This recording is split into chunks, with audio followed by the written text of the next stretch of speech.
নমস্কার, নর্মদে হর শিবকুণ্ডা মা নর্মদাকে প্রণাম জানিয়ে শুরু করছি আজকের এপিসোড। তুলা রাশি, তুলা লগ্নের জাতক জাতিকাদের জন্য এই জুন মাসে ডাবল ধামাকা লক্ষ্মী নারায়ণ যোগ খায় না মাথায় দেয় আগে সেটা, এবং এই জুন মাসে কি কি ফল পাবেন এর পাশাপাশি পুরো এপিসোড মনোযোগ দিয়ে এই কারণে আপনাকে দেখতে হবে, কেননা আপনার জন্মছকে ধরুন চতুর্থে বুধ আর শুক্র একত্রে বসে ঠিক কী ফল দেবে এই বর্তমান সময়ে তাকেও কিন্তু আলোচনায় নিয়ে আসবো। বর্তমানে দেখা যাচ্ছে আপনার নবম জায়গায়, দশম জায়গায় বুধ শুক্র একত্রে বসে লক্ষ্মী নারায়ণ যোগ সূচিত করছে, ডাবল ধামাকা দুটো জায়গাতেই করছে, তাই তো? কিন্তু আমি বলছি চতুর্থে ধরুন কারোর জন্মছকে আছে, তিনি কি ফলটা পাবেন? কারোর পঞ্চমে আছে, কারোর সপ্তমে আছে, কারোর লগ্নে আছে, তিনি কি ফল পাবেন? এ পুরো প্রেডিকশন এখান থেকেই হয়ে যাবে। চলুন শুরু করা যাক। আমার প্রথম প্রশ্ন, বুধ শুক্র, এই বুধ শুক্র মিলে লক্ষ্মী নারায়ণটা কিভাবে ঠিক তৈরি হচ্ছে, এ খায় না মাথায় দেয়, এর ব্যাকরণটা কি, শাস্ত্রীয় প্রমাণ কি, এই জায়গাটা আগে রাখো। প্রশ্ন হচ্ছে, বুধকে নারায়ণ স্বরূপ ধরা হয় আর শুক্রকে লক্ষ্মী স্বরূপা হিসেবে বিবেচনা করে হ্যাঁ। এই যে যোগটা তৈরি হচ্ছে, উভয়ে যখন একত্রে একই রাশিতে যতটা সম্ভব ক্লোজ ডিগ্রিগত অবস্থান করলে লক্ষ্মী নারায়ণ যোগ সূচিত হয়। এটা শাস্ত্রীয়ভাবে বিদিত। বেশ। এ ব্যতীতও কিছু সূত্র আছে, যেরকম কেন্দ্রপতি এবং কোণপতির সংযোগে এক প্রকার লক্ষ্মীনারায়ণ যোগ সূচিত হয়। বুধ এবং শুক্রর পরস্পর দৃষ্টি বিনিময়ে এক প্রকার লক্ষ্মীনারায়ণ যোগ সূচিত হয়। আবার কন্যাতে এবং মেনে যদি থাকে এই বুধ শুক্রের অবস্থান, সেখানে নিজ ভঙ্গ রাজযোগের সহিত লক্ষ্মীনারায়ণ যোগ সূচিত হয়। আচ্ছা, বেশ। আমার নেক্সট যে প্রশ্নটা করব খুব ভাইটাল জায়গা। এনাদের দশমপতি তিনি হচ্ছেন চন্দ্র। তো স্বাভাবিক কারণে তুলা রাশি, তুলা লগ্নের জাতক জাতিকাদের জীবনে কর্মকে কেন্দ্র করে, কাজকে কেন্দ্র করে যেখান থেকে টাকা কড়ি রোজগার হয়, 15 দিন একরকম, 15 দিন আরেক রকম, এ একদম চোখের সামনে দেখা যাচ্ছে। কেউ এবার এটাই বুঝতে পারেনি। চাঁদ 15 দিন ধরে সে বাড়তে থাকে, আবার 15 দিন ধরে কমতে থাকে, তাই তো? তো তাহলে চাঁদের প্রভাব আপনাদের কর্মজীবনে অনেক বেশি। তো 15 দিন ধরে চাঁদ বাড়ছে, পূর্ণিমা পর্যন্ত গেল, আবার পূর্ণিমা থেকে অমাবস্যার দিকে আসছে। তো কাজকে নিয়ে এনাদের মগজমারি এমনিতেই চলে, তাই না? এনার্জির অভাব ঘটে, এনার্জির হ্রাস বৃদ্ধি চলছে, মুদ্রা কথা। বাড়বেও কমবেও। হ্যাঁ, এইবার সিচুয়েশনটা তৈরি হচ্ছে, শুক্রের সাথে চাঁদের সম্পর্ক, চন্দ্রের সম্পর্ক, শুক্রের সাথে বুধের সম্পর্ক কি, এই জায়গাটা আমাকে জানতে হবে। শুধু এইটুকু প্রশ্ন আমার, অন্য কোনো দিকে পালাবে না। চন্দ্রের সাথে চন্দ্রের কোনো শত্রু হয় না, পরিষ্কার বলা হয়। এবারে চন্দ্রের যেহেতু শত্রু নেই, এখানে কেউই শত্রুপক্ষ নয়। এবারে চন্দ্র বুধে তো মহালক্ষ্মী যোগ এক প্রকার তৈরি হয়ে যাচ্ছে, এবং ললিত যোগ একটা তৈরি হয় চন্দ্র শুক্রে। চন্দ্র শুক্রে মানে কিরকম জানো জিনিসটা?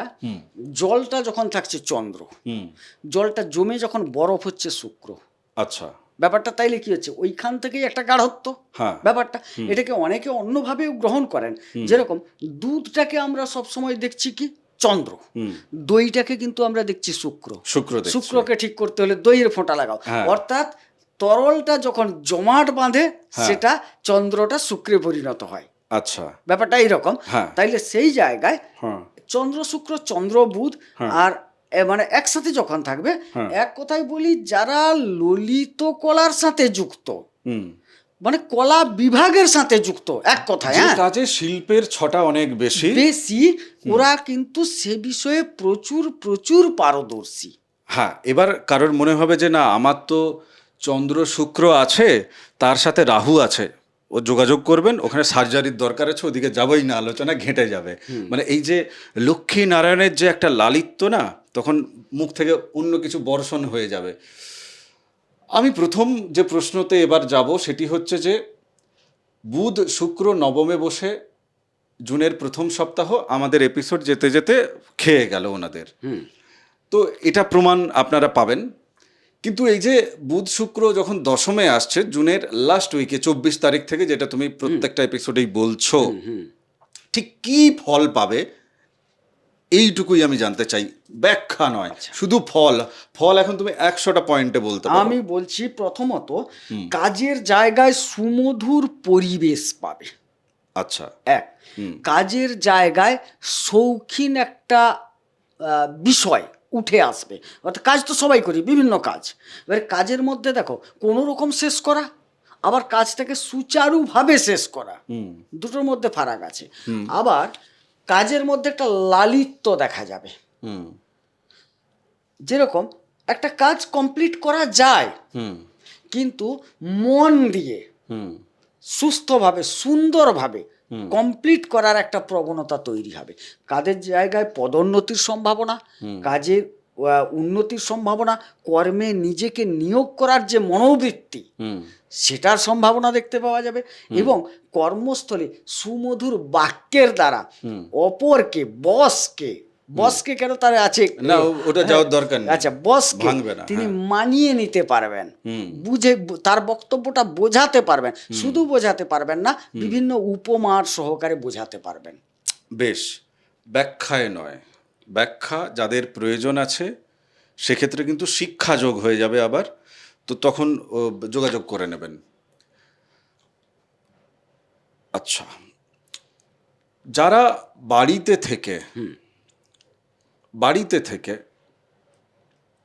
কর্ম করেন, মহিলারা মূলত, আমি বলছি বাড়ির মহিলাদের কথা বলছি, তাদের জীবনে এই দশমের যে লক্ষ্মীনারায়ণ যোগ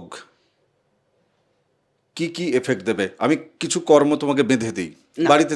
আজ দরকার নেই, তুমি তোমার মতো করে বলো। আমি বলছি, যারা বাড়িতে শৌখিন কাজের সাথে যুক্ত মহিলারা, তারা এই সময়টায় যথেষ্ট সুফল পাবেন। একদম কাজের মধ্যে যা যা বিষয়ে শৌখিনতা যুক্ত আছে, আমি একটা উদাহরণ দিলে আরো ক্লিয়ার হবে। কারণ গৃহবধূরা বারবার বলেছেন আমাদের সম্বন্ধে বলছেন না। আপনি সামান্য বড়ি দেবেন, কাজ করছেন, এই সময়কালে আপনার বড়িটা মনে হবে একটু ফুল বড়ি দিই, একটু জিলিপি বড়ি দিই, এবং সেটা আপনি ভালো পারবেন, ভালো করতেও পারবেন। এই সময় কেউ একটা আসন বনে, গৃহবধূর কাজ, এই সময়কালটায় তার যে শিল্প ভাস্কর্যটা যেন আগের তুলনায় আরো উজ্জ্বল ভাবে ফুটে উঠছে। মানে তুমি এটা বলতে চাইছো কি যে এর আগে আসনে ধরো আঁকতে গেছিল রবীন্দ্রনাথ, কিন্তু সেই আঁকাটা সুতা দিয়ে তো আঁকতে হচ্ছে, ঠিক আছে, কাঁটা দিয়ে হোক বা সূচ দিয়ে হোক। রবীন্দ্রনাথ আঁকতে গিয়ে দেখা যাচ্ছিল যে না, পাড়ার মদনদার ছবি আঁকা হয়ে গেছে, কিন্তু এবারে রবীন্দ্রনাথ যেন ওখান থেকে ফুটে বেরিয়ে আসছে চিত্রপট। হ্যাঁ, মানে ওখান থেকে যেন দু লাইন কবিতাও শুনিয়ে দিল আর কি, এতটা সুন্দর পারবে। ওই আগে ব্যাংক না মিললে লোকে কিন্তু কমেন্ট বক্সে হবেই নাম নিয়ে লিখবেন। আরো বলছি, ব্যাং আঁকতে গিয়ে মৌচাক এঁকে ফেলতেন, দিয়ে নিচে লিখতে হতো এটি ব্যাং। এখন কিন্তু ব্যাংটা ব্যাংই হবে। হ্যাঁ, আপাতত আরো এটা একটা সাধারণের ক্ষেত্রে, না আমরা ঠিক জীবনে সাধারণের ক্ষেত্রে বললাম।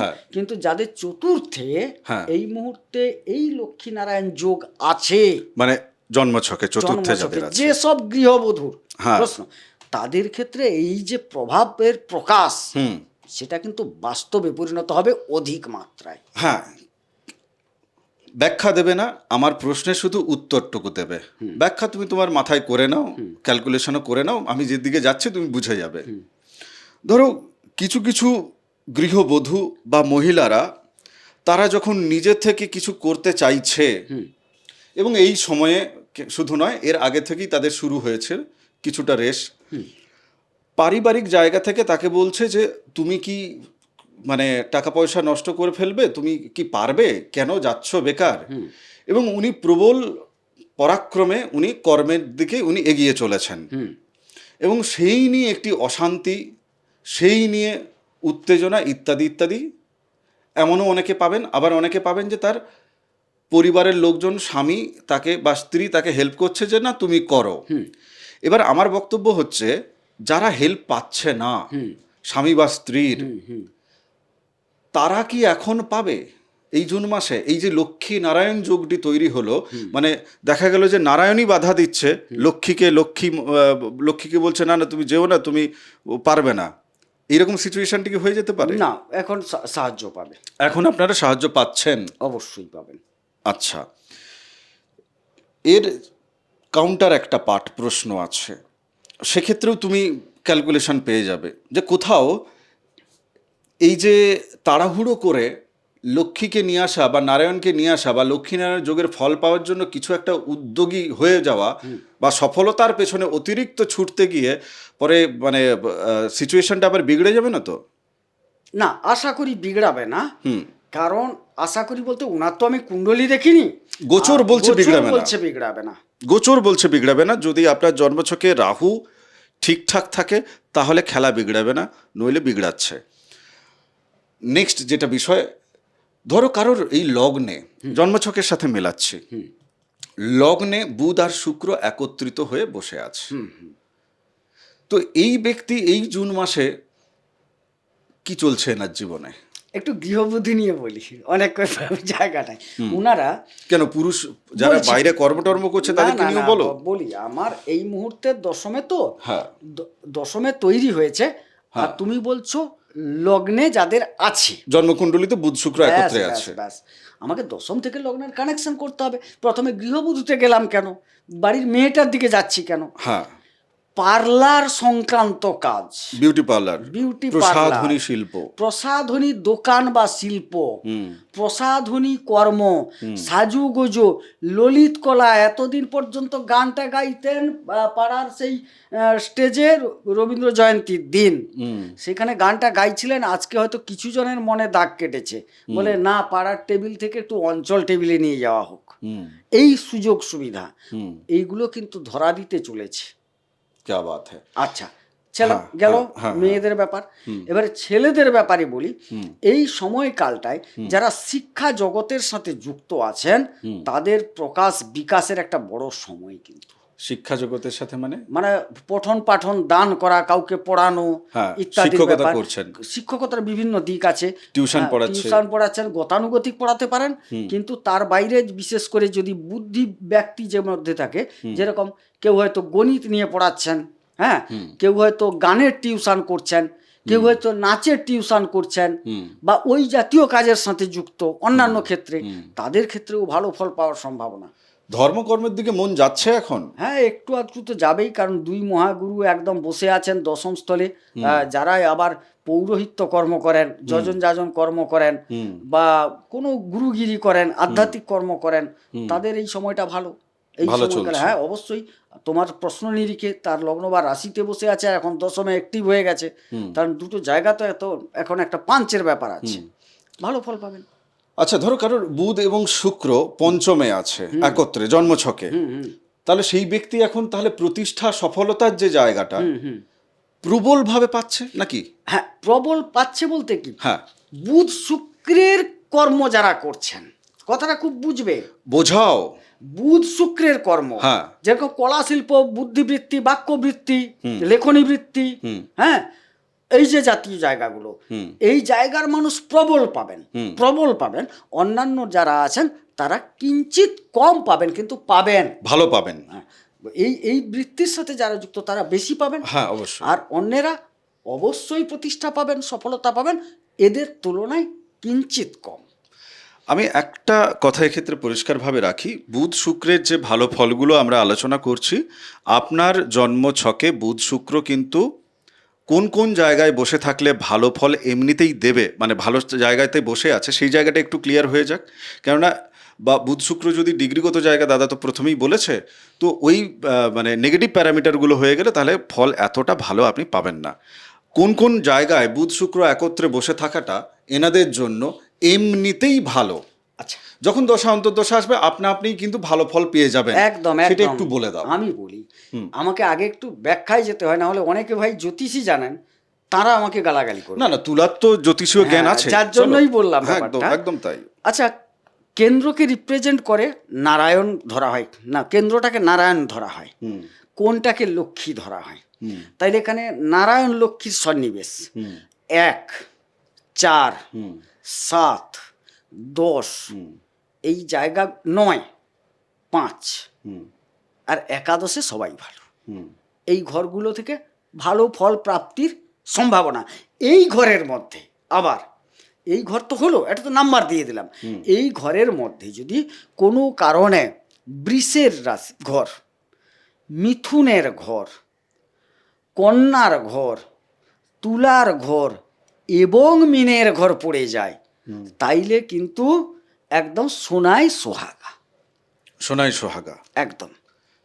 এবার কোনো ব্যক্তি তার এই লক্ষ্মীনারায়ণ যোগ আছে এবং একই সাথে তার জন্মকুণ্ডলিতে অন্যত্র শনি কেতু একত্রে বসে আছে, কিংবা চন্দ্র শনি একত্রে বসে আছে, জীবন একমুখী, ঠিক কথা, মানে জন্ম থেকে আমরা মৃত্যুর দিকে এগোচ্ছি, ঠিক কথা, কিন্তু লাখে একটা মানুষ পাওয়া যাবে যার জীবনে কোনো ব্যথা যন্ত্রণা কিছু নেই, কেবল সুখ আর সুখ। বাকি প্রত্যেকের জীবনের দিকে যদি তাকাই, মিশ্র ফল কিন্তু দেখা যায়। মানে সুখও যেমন আছে, দুঃখও আছে। কারো কারো দুঃখের পরিমাপটা হয়তো 70%, সুখ 30%, তাই না? তো তাই আমাকে বাস্তব জায়গা থেকে আলোচনাকে নিয়ে যেতে হচ্ছে। কারোর জন্মছকে ধরো শনি কেতু একত্রে কোথাও না কোথাও আছে, তার এই সময় বুধ শুক্রে এই গোচরের ফল তিনি পাবেন। হ্যাঁ, তাহলে দুটোকে মিলমিশ করে আমাকে বলতে তোমাকে হবে, তুমি বলো আমাকে যে তিনি কতখানি সুখানুভব করবেন কর্মক্ষেত্রে। বোঝা গেছে জিনিসটা? একদম ক্লিয়ার। হ্যাঁ। তিনি যদি আধ্যাত্মিকতার জায়গায় থাকেন, সেইখানে কিন্তু এই সুখানুভব কিছুটা পাবেন। তার আবার গ্রহ যে শুধু থাকলে যে কোনো জায়গায় থাকা শব্দটা একদম ভুল। ভুল, কোন ঠিক। জায়গায় আছে স্পেসিফিক হলে তার চিহ্নিতকরণ করতে সুবিধা হয়। তবে সাধারণ অর্থে বললাম, যেহেতু দুটি আধ্যাত্মিক গ্রহ শনি কেতু, শনি কেতু, ঠিক। এবারে এই জায়গায় যেহেতু একটা তৈরি হয়েছে, এদের যে কোনো সংযোগ আছে বলে তুমি বলোনি, না। তবু আমি বলছি যে এই সময়কালে যেহেতু আধ্যাত্মিকতার পাঠ কোনো, সেই জায়গায় তিনি কিন্তু একটা সুফল লাভের সম্ভাবনা এবং একটা সৌন্দর্য ব্যাপারটা তার মধ্যে বিরাজ করার সম্ভাবনা আছে। আচ্ছা, বেশ। আচ্ছা, এই বুধ এবং শুক্র একত্রে না বসে থেকেও তো এরা এই লক্ষ্মীনারায়ণের ফল তো দিতে পারে কিছুটা। হ্যাঁ, অনেক দৃষ্টি বিনিময়ে। দৃষ্টি বিনিময়ে কিছুটা হয়। হ্যাঁ, তো তাহলে ধরো কারোর বুধ শুক্র জন্মছকে একত্রে আছে, আবার কারোর দেখা যাবে যে বুধ শুক্র সমসপ্তমে দৃষ্টি দিচ্ছে, ঠিক আছে? তো তাহলে দুটোর মধ্যে কোনটার ফল বর্তমানে বেশি পাবে, মানে এফেক্ট কার এবারে বেশি? কোথায় বসে আছে আগে জাগার দরকার না, আছে। দেখো, মানে আমি কি ফল পাবে সেটা বলছি না, আমি বলছি ধরো কেউ বুধ শুক্র একত্র নিয়ে জন্মছক আছে, কোনো মহিলার বুধ শুক্র একত্রে আছে, তার স্বামীর সমসপ্তমে বুধ শুক্র সমসপ্তমে দৃষ্টি দিয়ে লক্ষ্মীনারায়ণ স্থাপিত হচ্ছে, কেমন? এবার বর্তমানে আমরা এই যে জুনের নিরিখে প্রশ্ন করছি, তো তো এক্ষেত্রে কার লক্ষ্মীনারায়ণ কত বেশি শক্তিশালী আসলে? দুজনেই সমসপ্তম শব্দটা ব্যবহার করেছো তুমি। হ্যাঁ, সমসপ্তম মানে কি? আমি এবং আমার পার্টনার। হ্যাঁ, মানে বুধ আর শুক্র মুখোমুখি। একদম উভয়ের ক্ষেত্রে গভীর প্রেম বিনিময় শুরু হয়ে যাবে। ব্যবসা ক্ষেত্রে যদি জয়েন্ট ব্যবসা থাকে, পার্টনারশিপ, মানে স্বামী স্ত্রীর মধ্যে তো অনেক পার্টনারশিপ ব্যবসা থাকে, সেই ব্যবসাটা বিরাট ডেভেলপ করবে এই সময়কালে। মানে দুটোর মধ্যে কে বলশালী, এই প্রশ্নের উত্তর কোথায়? সেটা তো আমাকে দেখতে হবে তার ডিগ্রিতে কে আছে। আমাকে তো এখানে গোচরে তো আমি দেখছি যে শুক্র বুধ একত্রিত হচ্ছে, তাদের মধ্যে একটা ডিফার আছে। এখানে দেখা যাবে বুধ যখন প্রবেশ করছে সে তখন দুর্বল, কথাটা খুব বুঝবে। না হলে বুধ যখন ঢুকে যাচ্ছে সে তখন বালক, অমনি বালক গ্রহ, তারপর সে ডিগ্রিগত দুর্বল। তখন কিন্তু শুক্র দেখা যাচ্ছে 12 ডিগ্রিতে দাঁড়িয়ে আছে, সে অনেকটা বেশি শক্তিশালী এই এখন বর্তমানে। হ্যাঁ, আমি বলছি কথা 24 তারিখের কথা বলছি। হ্যাঁ, 24 তারিখে শুক্র অনেকটা চলে এসছে, বুধ সবে প্রবেশ করলো, তাহলে বুধের ডিগ্রিটা কম। এবারে নারায়ণ তাইলে কম ডিগ্রি, লক্ষ্মী বেশি ডিগ্রিতে চলে গেছে। লক্ষ্মী মানে কি এখানে? স্ত্রী।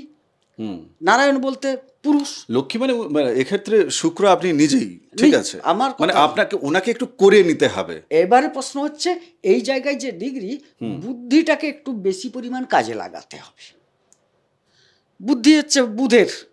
হ্যাঁ, বুদ্ধিটাকে একটু কাজে লাগান, শিল্প তার মধ্যে চলেই আসবে, সে তো রেডি হয়ে আছে। আর যার চালাকি বুদ্ধি কাজে লাগাবে তো সে তো সেক্ষেত্রে আলাদা। মগজমারি পেয়ে যাবেন, চিন্তার কোনো বিষয় নেই। পঞ্চমে যিনি আছেন আপনাদের এখন গোচরে রাহু, আমরা মুছে রেখেছি, তার মানে রাহু থেকে দূরে থাকতে বলছি। জীবন থেকে রাহুকে মুছতে বলছে। এবার কেউ কেউ ভাবছে যে কি করে মোছা যায় রাহুকে।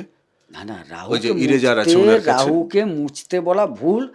রাহু বিভিন্নভাবে মানুষ চায়, তো রাহুই একমাত্র পারে আপনাকে রাতারাতি কোটিপতি বানাতে, আবার রাহুই একমাত্র পারে আপনাকে ধ্বংস করে দিতে। চোখের সামনে অবশ্যই, আমাকে একদম উদাহরণ দেওয়ার দরকার নেই, চোখের সামনে অসংখ্য উদাহরণ জল করছে। আজকের এপিসোড এখানেই বিরাম দিই। তপভূমি নর্মদা, মা নর্মদার মাহাত্ম্য কথা অডিও সিরিজ 365 এপিসোড শুনুন। রাহু মোছা নয়, রাহু পরিষ্কার হবে ওই জায়গা থেকে।